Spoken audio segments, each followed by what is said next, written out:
1000 रुपए का गैस मिलेगा तो लूंगा। अच्छा, लेकिन देश में रह करके राष्ट्र की सेवा करने वाले को वोट देता रहूंगा। अभी बता दे भाई, अभी बता दे। कहाँ राष्ट्र की सेवा? एक तिरंगा का झंडा तुम लोग मोदी जी के देख लो ना, 400 रुपए का खरीदो पाकिस्तान। हाँ बेटा, लगता है तुम खा के ही मानोगे। हाँ, गोबर खाने वाले पाकिस्तान चले, जिसको महंगाई नहीं लग रही है, जो गोबर खाता वो पाकिस्तान चले जाए, जो गोबर खाता जो हिंदू राष्ट्र मांगता वो नेपाल चले जाए।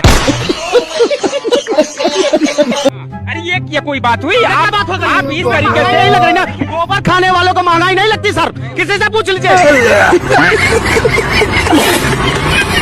जो गोबर खाता, जो गौमूत्र पीता, उसको महंगाई नहीं लगती है। जिसको महंगाई नहीं लगती वो पाकिस्तान चले जाए, जिसको महंगाई नहीं लगती वो नेपाल चले जाए। आग लगा दी, आग लगा दी, आग लगा दी। आप यहाँ आके मतलब वंदे मातरम ना कहो। योगी आदित्यनाथ कह रहे जो नहीं मानेगा, जो नहीं गाएगा उसको कान पकड़ के बाहर कर। अबे हम उसको कान पकड़ के बाहर कर दें। कितनी उम्र है उसकी? क्या बात है सर, क्या बात है सर। योगी आदित्यनाथ को बाहर कर। कहाँ से आया वो? कहाँ से आया योगी आदित्यनाथ? कहाँ से आया मैं पूछ रहा हूँ। साहब कह रहे योगी आदित्यनाथ के कान पकड़ के बाहर कर। मेरी उम्र 71 साल की है, हमसे छोटा है या बड़ा है वो? आप छोटे हैं आपसे। क्यों? सूबे के मुख्यमंत्री। अरे सूबे के मुख्यमंत्री है, हिंदू मुस्लिम कर करके बनाया है। अरे बाप रे, ये तो धोती खोल रहा है। साथियों, ये कंडा लीजिए। हैं? ये क्या हो गया? देखिए साथियों, कंडा लीजिए, क्योंकि नरेंद्र ने सरेंडर कर सिलेंडर को खत्म कर दिया है। साथियों, इसलिए आप लोग आइए और कंडा खरीदिए। नरेंद्र ने सरेंडर कर नरेंद्र ने ट्रंप के आगे सरेंडर कर और सिलेंडर को खत्म कर दिया है। सही पकड़े हैं। उपला ले लो, उपला ले लो, उपला ले लो। चचा नेहरू बोला जाता था उनको, चचा Nehru. He was compromised Nehru. अबे साले, चचा कॉम्प्रोमाइज्ड। वो चचा नेहरू नहीं थे, वो चचा कॉम्प्रोमाइज्ड थे। इसकी माँ का। मुझे लगता है आज से उनको चचा कॉम्प्रोमाइज्ड के नाम से ही बोलना चाहिए। अब तू गया बेटा, अब तू गया, देख तेरी औकात मैं दिखाता हूँ तुझे। नरेंद्र मोदी, जो कि हमने साबित कर दिया आपके सामने पिछले 11 साढ़े 11 सालों से, कैसे एक यौन अपराधी, एक पापी जेफरी एप्स्टीन के हाथों खेल रहे हों, तो उसका जवाब ये तो नहीं हो सकता ना, जब नेहरू जी ने ये किया था और इंदिरा जी ने वो किया था और राजीव जी ने, भाई जवाब ये दो कि पिछले 11.5 साल में आपने क्या कर दिया। पूरे देश की विदेश नीति, रक्षा नीति एप्स्टीन के हाथों से चल रही हो और आप नेहरू जी की बात कर रहे हैं। ऐसे तो नहीं होता है। अब लोग हंसते भी नहीं है इन पर, इन चुटकुलों पर। अब लोग माथा पीटते हैं कि कैसा रोबोट आ गया है बाल नरेंद्र। मुझे क्रेडिट नहीं चाहिए भाई, उधर देखो उधर। कभी कभी वो पार्लियामेंट के दरवाजे पे बैठकर चाय पकौड़ा खाते हैं।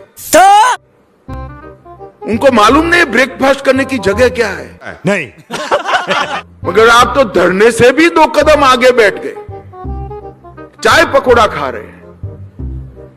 ये दुनिया भर में भारत को बदनाम कर रहे हैं, भारत के लोकतंत्र को। चला पीछे मुद्दे देख। मुझे तो बोलने में भी साला संकोच हो रहा है, साला संकोच हो रहा है। गाली दे रहा है। भारी मिस्टेक हो गया सर।